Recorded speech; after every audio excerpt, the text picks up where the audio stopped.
Apparently we're having a comb over today because I really cannot be bothered doing anything with my hair. Hi everyone, my name is Charlie and today I have my April wrap-up. This might be the first time this year that I've actually had a timely discussion of the books that I have read in a previous month.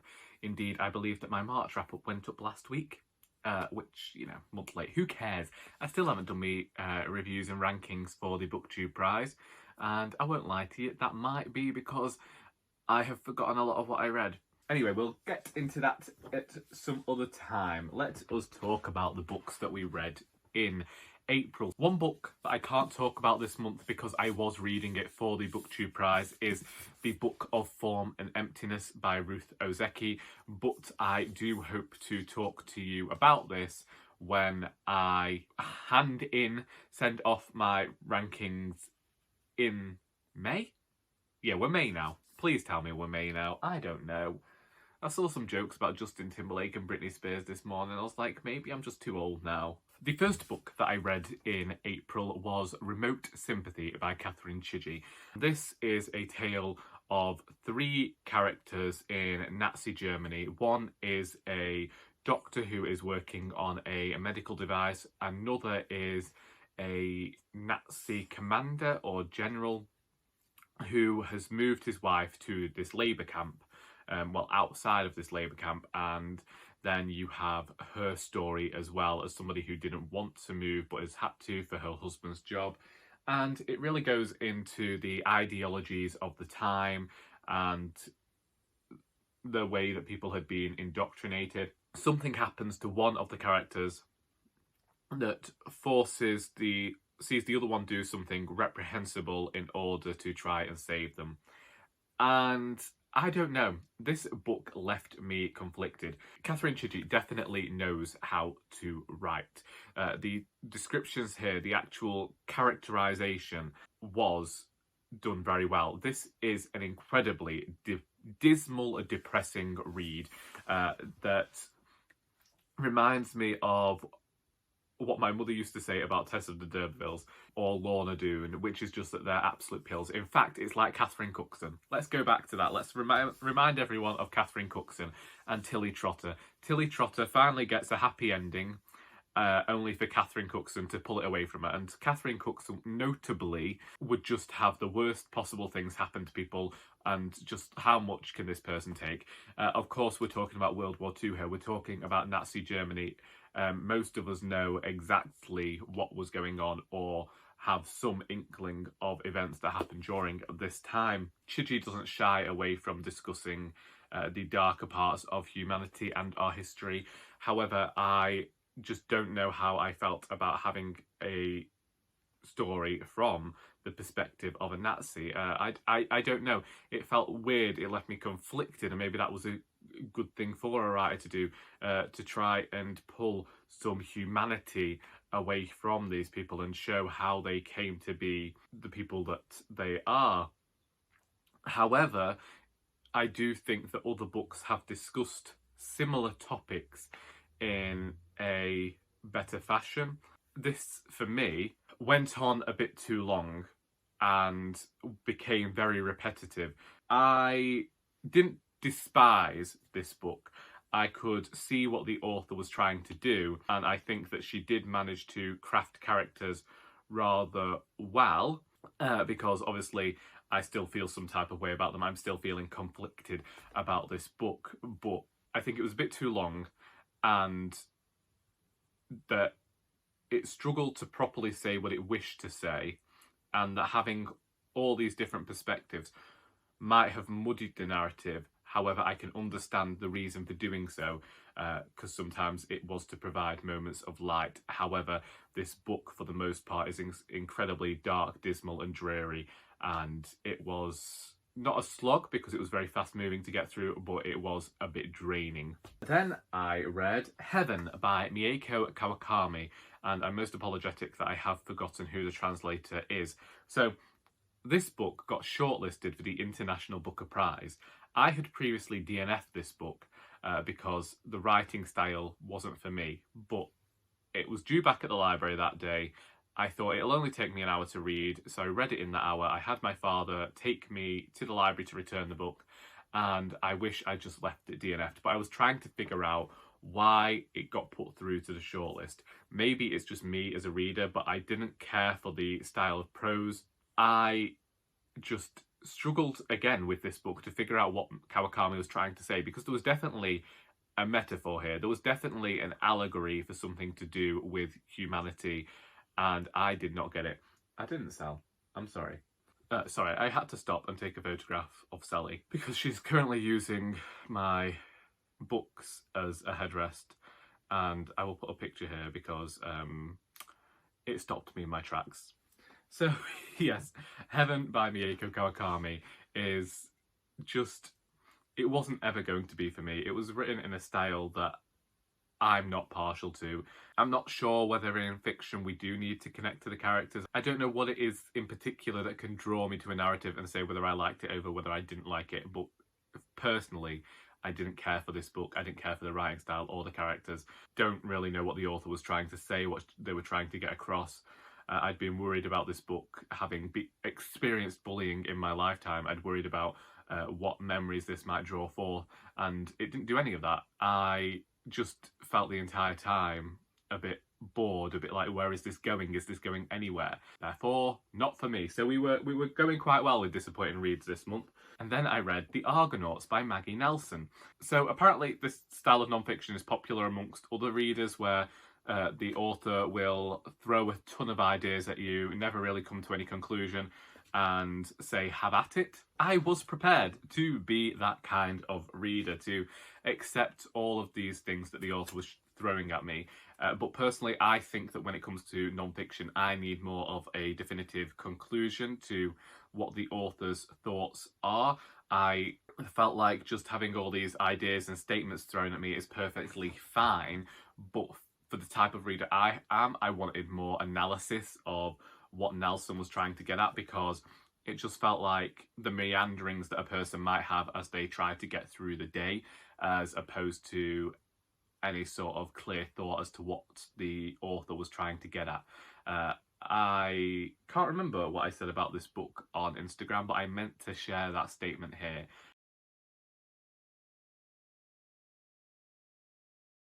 It is just a case of, here's an idea, and think about this. And that's fine. It's fine to ask your readers to think. It just felt like snippets and snatches and vignettes of thoughts that the author had had through the day that maybe she'd noted down in the notes app on her phone and thought, I'll think about that later, wrote it into the book and then never actually stopped to think about it. There is something to be said about this being somewhat similar in style to the way that Deborah Levy did her living memoir. But I think that with Levy, she actually went on to consider what she was talking about a bit more. And I don't think Nelson does that. Nelson will sometimes give a topic, disappear for 20 pages and come back to that topic. And whilst it's okay to try and juggle all these threads, I needed more again. So I was disappointed. Then we have The Books of Jacob by Olga Tokarczuk, and this is translated by Jennifer Croft. I have an entire near hour-long vlog about this book. This is a fate of magnificence and goes through Jacob Frank's life as this religious teacher, but also chronicles the lives of his followers and the things that they had to do in order to survive. To me, in terms of scope, it felt somewhat similar to Hilary Mantel's Wolf Hall trilogy and the way that she fictionalised Thomas Cromwell as a character. Nearly said Oliver. I'm not sure how that would have been taken. I will leave a link to that vlog because that shares my thoughts, but I spent a considerable amount of time reading this very hefty tome. It became somewhat laborious because of the strain this book put on my wrists. It covers every facet of human life, and yes, there can be moments when the prose is a bit more dry, but I think that if you've managed to read The Karamazov Brothers by Fyodor Dostoevsky, or you've read any sort of big classic that goes all around the houses, is hefty and intrusive into people's lives, and can sometimes talk about the seemingly inconsequential, then I think that you will be able to get through this book. I think that the heft of this book and the fact that it's translated fiction puts a few people off. But as with most books, take your time with it. The idea of looking at a religious community in the 1700s might be off-putting to some people, and I'll admit it did the same to me. But having read Drive Your Plough Over the Bones of the Dead by Tokarczuk, I knew that I was dealing with a writer who is able to write, and I just trusted the journey. Then we have Careless by Kirsty Capes. Now, this is set in the late 1990s and follows the character of Bess. Yes, Bess, who discovers that she is pregnant. She is in the care system in the UK and has been with her family for 10 years. So I found out that this book isn't YA. I'd seen it labelled as young adult literature elsewhere, and then watching Simon of Savage Reads discuss the Women's Prize long list with his mother, I discovered that this is in fact adult fiction. So there we go. Either way, I still stand by, if you were a fan of Jacqueline Wilson when you were younger, then you are probably going to enjoy this book, because I found myself reminded of that. I don't know whether it's because of the story being somewhat reminiscent of the story of Tracy Beaker, or whether it's to do with the fact that she often wrote stories about young girls who felt ostracised by the people who were supposed to care for them. However, as much as I enjoyed the narratorial voice within this one and thought that Bess had a very compelling story, things that drew me out of this narrative were the characters' frames of reference. So there was one instance that pulled me out of the narrative. Now, I talked about this much and more. I know that I've done this. I talk about it regularly. So, creative writing. In creative writing classes, you'll often get told to mention TV shows, apps of the time, music, films. And so certain publishers don't want that. They don't want that sort of thing because they say that it gives an age to a narrative. However, here we're talking about something historical, so it's fine. Joanna Cannon does it with her books. I have notably done it with all of mine. I think that it gives an idea of character by telling you the sort of thing that they enjoy. The character has to mention their grandmother and starts having thoughts about their grandmother. And this is 1999. And she references Springwatch. And I thought, well, I remember the origin of that. I thought that was early 2000s. So it was 2005. This character is supposed to be thinking about a TV show that didn't actually start because she's thinking about a character who she hasn't seen in 10 years, supposedly watching Springwatch in 1989. I thought, okay, I can forgive that. I can forgive that because I forgave Joanna Cannon mentioning Emmerdale in a scene set 10 years before the show had actually started. I forgave that. One I could cope with. This happened a few too many times, and it's these small details that just irked me a bit. And maybe it's me as a nitpicky reader, but I think that when the narratorial voice has been quite strong, for me, it just kind of like, it pulled me out of the narrative. I think it's also because of knowing the era and having lived through this time period, so I'm more conscious of when things were happening at that time because they're like your formative years. And so the stuff here where whilst it was just beginning, or maybe it hadn't started for another 2 years, and whilst they've become part of the cultural zeitgeist now, back when this book is set, it hadn't yet become such a big thing. And so I think that the author would have done well to use stuff that perhaps is still indicative of the era, but also suited the age of the characters, because some of the things that were being referenced wouldn't have been watched or observed by a character of this age.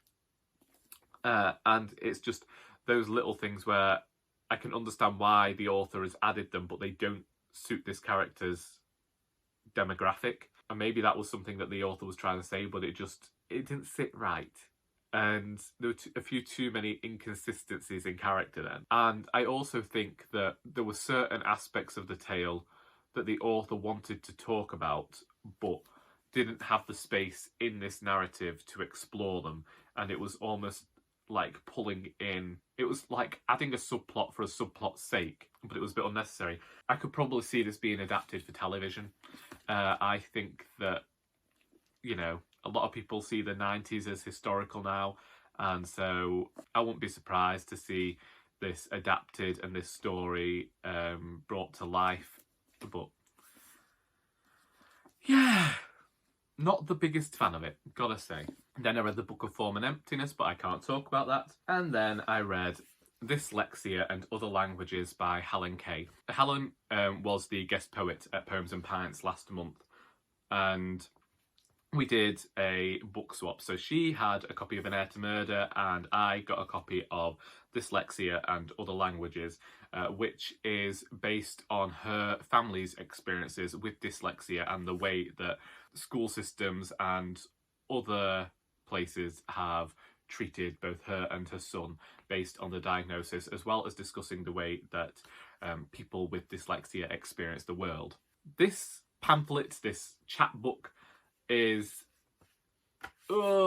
just a little bit brilliant. Poetry can experiment with language, and dyslexia, as well as causing the words not to do what they're supposed to and the letters to do what they're supposed to on the page, it becomes its own struggle with language. And so poetry seems like the best possible form in which to explore such a matter. I think that the way that the author looks at her son's experiences with the world and those of other family members who may have had undiagnosed dyslexia works incredibly well.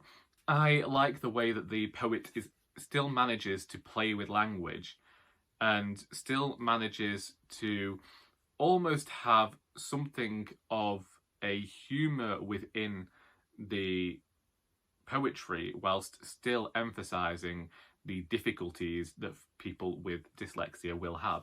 It was just a brilliant exploration of the relationship with mothers and their children as well, and the way that they try and do best by their child, and the way that dyslexia can also make it more of an issue to communicate between mother and son, or the way that the experiences can bring them closer together. It's my kind of poetry. It explores the way that sounds can bounce off one another, and also discusses familial relationships, and it felt very well, the poems felt very well chosen in order to say what the poet wanted to say. So yes, I don't know where you can get your hands on this. You might be able to order it online.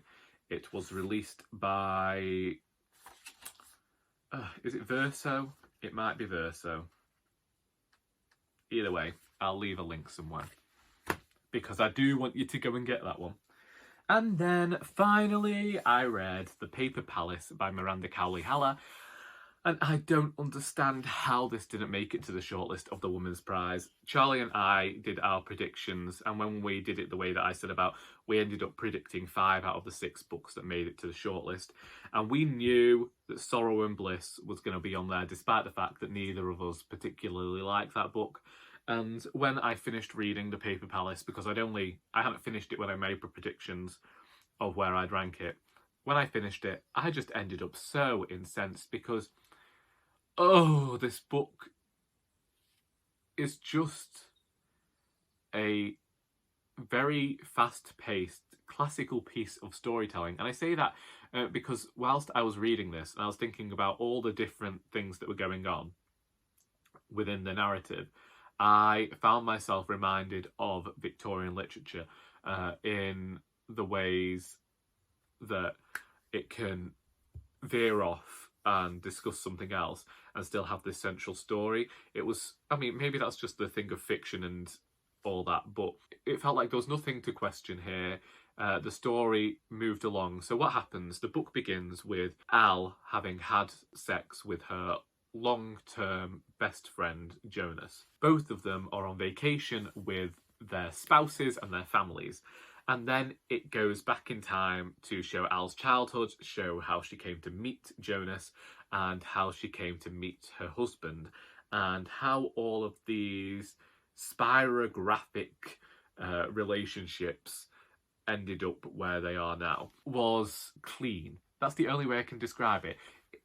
From beginning this book to the end of this book, it felt like I didn't have to worry about the author's ability to craft a yarn. I'll admit that probably maybe in terms of the husband's character and the mother's character, the author did become reliant on a few tropes, and perhaps this is more of just a contemporary fiction.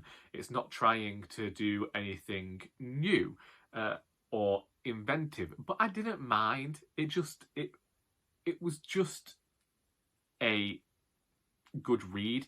It dealt with some hefty topics indeed. You know, we have rape and we have murder and we have child abuse in here referenced. The author's doing this as though she's looking for a way to explain Al's behaviours and her decisions throughout the years. There is some great use of foreshadowing within this book, which I appreciated.